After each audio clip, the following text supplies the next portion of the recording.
Question நல்லா படிங்க. இது வந்து second question. The distance s of an object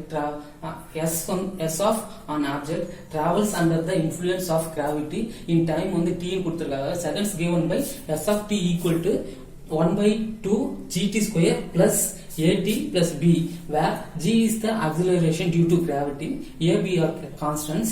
Check if the function s of t is 1 on 1. இப்போ s of t வந்து இப்போ s of t வந்து 1 on 1 தான் இந்த 1 on 1 ஃபங்க்ஷன் கண்டுபிடிக்க சொல்லிருக்காங்க. ஓகேங்களா, இதுதான் ஒரு क्वेश्चन. இப்போ இந்த ஈக்குவேஷன் இது வந்து இந்த ஈக்குவேஷன் வந்து 1 on 1 ஃபங்க்ஷன்ல வந்து வருதா இல்லையான்னு கண்டுபிடிக்க சொல்லிருக்காங்க. அதுதான் ஒண்ணுமே இல்லை இந்த क्वेश्चनல. ஓகேங்களா, இப்போ t வந்து பாத்தீங்கன்னாக்கா டைம் வந்து t ன்னு கொடுத்துருக்காங்க. செகண்ட்ஸ் வந்து s of t equal to 1/2 t square plus at plus b ன்னு கொடுத்துருக்காங்க. ஓகேங்களா, இது எப்படி நம்ம சால்வ் பண்றதுன்னு பார்க்கலாம். ஒண்ணுமே இல்லை, நீங்க क्वेश्चन வருதுன்னா ரொம்ப கன்ஃபியூஸ் ஆகிட்டீங்க. இது வந்து எப்படி சால்வ் பண்றதுன்னு பார்க்கலாம். இப்போ இதுக்கு இப்போ s of t வந்து s of t equal to 1/2 g t square plus at plus b. ஓகேங்களா, இதுதான் வந்து ஈக்குவேஷன். இது வந்து இந்த ஃபங்க்ஷன் வந்து நமக்கு ஃபங்க்ஷனா இப்படியான இந்த ஈக்குவேஷன் வந்து ஃபங்க்ஷன்ல வருமானு கண்டுபிடிக்க சொல்லிடுவாங்க. ஓகேங்களா, அப்போ s of t equal to 1 on 1ல வந்து வருமானு கேட்டிருக்காங்க. ஓகேங்களா, இது வந்து இப்படி கண்டுபிடிக்க இப்போ 1 on 1 கண்டுபிடிக்கிறாங்க. ஃபர்ஸ்ட் நான் வந்து s of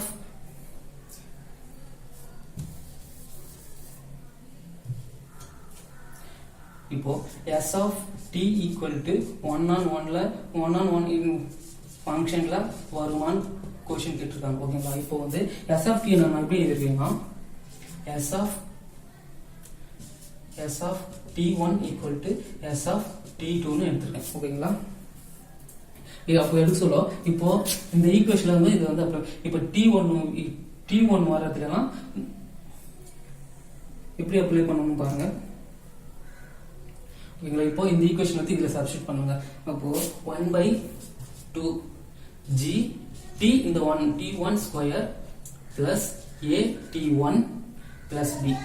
ஓகேங்களா, அப்புறம் ஈக்குவல் டு இப்போ s of t திரும்ப அதே எடுத்துக்கோங்க. 1/2 g t ஸ்கொயர் இங்க 2, ஏன்னா இங்க t1 இது t2 னால அப்ப இங்க t1 இங்க t1 இங்க t2 அதே போல at plus b. ஓகேங்களா, இது போல எடுத்துக்கோங்க. இப்போ எடுத்துக்கிட்டீங்க. இப்போ என்ன பண்ணணும் பாத்தீங்கன்னாக்கா இந்த b க்கு இந்த b கேன்சல் ஆகிடுமா. அப்போ இந்த பக்கம் இருக்கிற அப்படியே இந்த பக்கம் கொண்டு வந்தீங்கன்னா 1/2 gt1 ஸ்கொயர் plus at1 இந்த இது வந்துச்சுன்னா minus 1/2 gt square 2 minus at2. ஓகேங்களா, ஏன்னா இந்த பிளஸ் எல்லாம் இந்த பக்கம் வந்துச்சுன்னா மைனஸ் ஆயிடும். அப்போ ஈக்குவல் டு 0. ஓகேங்களா, இப்போ பாருங்க 1/2 இங்க காமனா இருக்கு. அப்போ இது வந்து வெளியே எடுத்து வந்துடலாமா. அப்போ 1/2 காமனா இந்த ரிமைனிங் இருக்கும் gt1 square plus at1 minus g d2 square minus a d2 equal to 0. ஓகேங்களா, இப்போ அடுத்து நம்ம என்ன பண்ணணும் பாத்தீங்கன்னாக்கா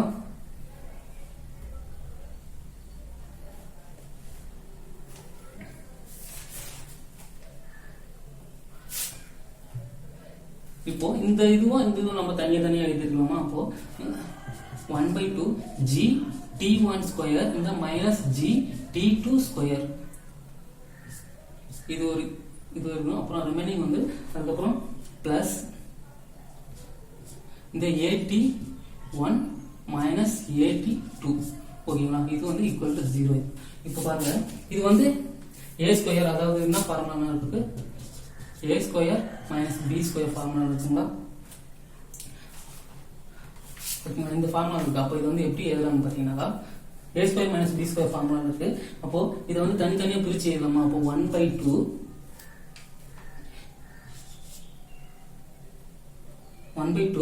gt1 minus gt2. அதுக்கு முன்னாடி பாருங்க, அதுக்கு முன்னாடி இதுல g காமனா இருக்கு, இதுல g காமனா a காமனா இருக்கு. அப்ப இது எடுத்துங்க. g வந்து காமனா வெளிய எடுத்துட்டீங்கன்னா t1 square minus t2 square இதுல பிளஸ் எடுத்துட்டீங்கன்னா a வெளியே எடுத்துக்காம எடுத்துட்டீங்க t1 minus t2 equal to 0. இப்போ வந்து இது வந்து a minus b whole square formula இருக்கு. அது வந்து எப்படி எழுதலாம் தனித்தனியா பிரிச்சு எழுதலாம். அப்போ g t1 minus t2 t1 plus t2 இது போல எழுதலாமா இந்த ஈக்குவேஷன். அப்போ plus a t1 minus t2 equal to 0.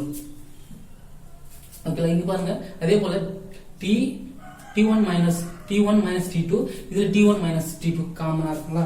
அப்போ அது வந்து வெளியே எடுங்க. அப்போ t1 minus t2 காமனா இருக்கு வெளியே எடுத்துங்க. அப்போ 1/2 ரிமைனிங் என்ன இருக்கு g of t1 plus t2 plus இங்க a மட்டும் இருக்கு equal to இங்க 0. அப்ப இங்க பாருங்க இப்போ இது வந்து எப்படி எழுதலாம் t1 minus t2 equal to 0 ன்னு எழுதலாமா. அதே போல இது 1/2 g of t1 plus t2 plus a equal to 0 ன்னு எழுதலாமா. ஓகேங்களா. இப்போ பாருங்க t1 இந்த பக்கம் அந்த t1 minus t2 equal to 0 வா. இப்போ வந்து t1 இந்த minus t2 அந்த பக்கம் பார்த்தீங்கன்னா plus 2 இருக்குமா. அப்போ பாருங்க இந்த ஃபங்க்ஷன் வந்து இது ரெண்டுமே 1 on 1 வந்து இந்த ஃபங்க்ஷன் வந்து ரெண்டுமே 1 on 1 ப்ரூஃப் ஆயிருக்கு. ஓகேங்களா. அப்போ இந்த